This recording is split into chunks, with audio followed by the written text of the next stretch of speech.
Hi hello lovely viewers. Debut இயக்குனர் சாரங் தியாகு இயக்கத்தில் வெளியே வந்து ஆரோமலை படத்தை பற்றி ரிவ்யூ தான் நம்ம இந்த வீடியோவில் பார்க்க போகிறோம். வாங்க வீடியோக்குள்ளே போகலாம். சினிமாவில் காட்டுற மாதிரியே லவ் நமக்கும் நடக்காதான்னு ஏங்குற பசங்க இருப்பாங்கல்ல. ஃபர்ஸ்ட் ஆஃப் ஆல் இந்த படத்தில் ஸ்டார்டிங்கில் வரக்கூடிய ஒரு சில சீன்ஸு, ஒரு 10 நிமிஷத்துக்குள்ள சீன்ஸுக்கு நான் அந்த படத்துக்கு மேலே கேஸ் போடலாம் அப்படின்னு நினைக்கிறேன். பிகாஸ் அந்தளவுக்கு ஒரு ரிலேட்டிபிளான என் லைஃப்லேயுமே நடந்த ஒரு சீனை தான் காட்டியிருப்பாங்க. என் லைஃப்னு சொல்ல முடியாது.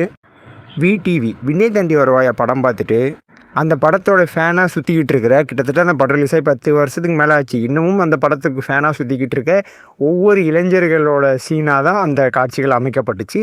உண்மையில் செம்மையாக ஒரு ஃபன்னியாக ஒரு பியூர் விடிவி ஃபேன் மூடில் எடுத்த சீன் மாதிரியான காட்சிகள்லாம் ஸ்டார்டிங்கில் இருக்கும். உண்மையில் ரொம்ப ரசிக்க முடியாத சீனாகவும் இருந்துச்சு. அதையும் தாண்டி ரொம்ப ஃபன்னியாகவும் கொண்டு போயிருந்தாங்க. சந்தோஷமாக இருக்க முடியும்னு தோணுது. எனக்கு என்னமோ நீ பைத்தியம் மாதிரி தோணுது.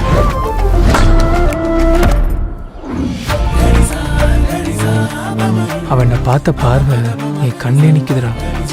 இதெல்லாம் தான் நம்ம அந்த சீனை மட்டும் ஃபன்னியாக கொண்டு போகல. ஃபர்ஸ்ட் ஆஃப் முழுக்காவே ஓரளவு கொஞ்சம் ஃபன்னியாக, கொஞ்சம் என்டர்டெயின்மெண்ட்டாக, ஜாலியாக தான் படத்தை கொண்டு போயிருக்காங்க. படத்தில் இதுதாண்டா கதை அப்படின்னு சொல்லிட முடியாது. இது ஒரு லவ் மூவி. ஸோ ஹீரோ ஹீரோயினுக்குள்ளே லவ் பற்றி தான் ஒரு கதையாக இருக்கும். பட் படத்தில் வரக்கூடிய ஸ்க்ரீன் பிளேல ஒவ்வொரு இடங்கள், ஒவ்வொரு பிரச்சனைகளுக்குள்ளே போய் வெளியே வந்து, அதுக்கப்புறம் இன்னொரு பிரச்சனைக்குள்ளே போய் வெளியே வந்து, அந்த மாதிரியான ஒரு ஸ்டோரி லைன் தான் படத்தில் இருக்குது. பட் ஸ்டோரி என்னன்னு நீங்கள் எதிர்பார்க்குறத த்ரோ விட்டுட்டு இது ஒரு லவ் மூவி அப்படிங்கிறத மைண்டில் வச்சுக்கோங்க. லவ் மூவினால என்னவாக இருக்கும், ஹீரோக்கு ஏற்ற ஹீரோயின் யார், அவங்க கடைசி பேரும் ஒன்றா சேர்ந்தாங்களா அப்படிங்கிறதான ஸ்டோரியாக இருக்கும். அதுதான் இதோட கோர் ஸ்டோரியும். பட் அதில் என்னத்தை கொண்டு வர முடியும் அப்படிங்கிறதுல தான் இந்த படத்தில் டைரக்டர் புதுசாக ட்ரை பண்ணியிருக்காரு அப்படின்னு சொல்லணும். என்ன சொல்கிறா உன் 5வது காதல் அஞ்சலி எல்லாத்தையும் சேர்த்து வச்சு வேணும்னு கார்னர் பண்ணுறாடா. தமிழ் சினிமாவை பொறுத்தவரையும் கதை எந்த அளவுக்கு முக்கியமோ, ஸ்க்ரீன் பிளே எந்த அளவுக்கு முக்கியமோ, அதே அளவுக்கு நம்ம கதைக்கு ஏற்ற மாதிரியான ஹீரோ கண்டுபிடிக்கிறது, அந்த படத்துக்கான ரோல்ஸான கேரக்டர்ஸை கண்டுபிடிக்கிறதும் ரொம்ப முக்கியமான ஒரு விஷயம். அதில் இந்த படத்தோட டைரக்டர் வெற்றி பெற்றுட்டார் அப்படின்னு தான் சொல்லணும். படத்தில் செலக்ட் பண்ண நம்ம முதல் நீ முடிவு நீ படத்தோட ஹீரோ கிஷன் தாஸாக இருக்கட்டும், ஹர்ஷத் கானாக இருக்கட்டும், 2 பேரோட காம்போவும் சரி, 2 பேரோட ஆக்டிங்கும் சரி, அவங்களுக்கு ஏற்ற ரோலும் சரி, உண்மையிலே செம்ம ஃபென்டாஸ்டிக்கான ரோலு. அதை அவங்க ஃபென்டாஸ்டிக்காக டெலிவரி பண்ணியிருக்காங்க அப்படின்னு தான் சொல்லியே ஆகணும்.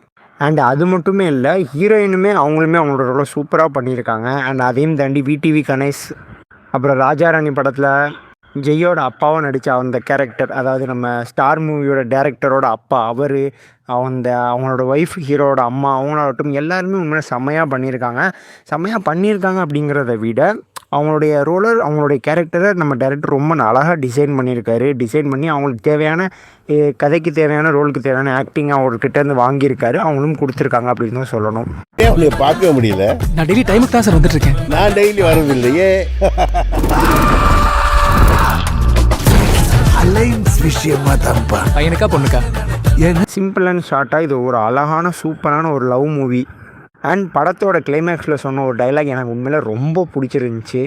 அதுவும் நம்ம விடிவியோட எஸ்டிஆர் வாய்ஸில் வந்த டைலாகு, லவ்வை நம்ம தேடி போகக்கூடாது, லவ்வுங்கிறது கொடுக்கறது தான், நீ எப்போ கொடுக்குற இடத்துக்கு வரியோ அப்போ லவ் உன்னை தானாக தேடி வரும். இந்த டைலாக் உண்மையில் செம்ம ஃபென்டாஸ்டிக்காக இருந்துச்சு. கிளைமேக்ஸில் அதுவும் வச்சது உண்மையில் வேறு மாதிரியான ஒரு மோடு க்ரியேட் பண்ணிச்சுன்னு தான் சொல்லியே ஆகணும்.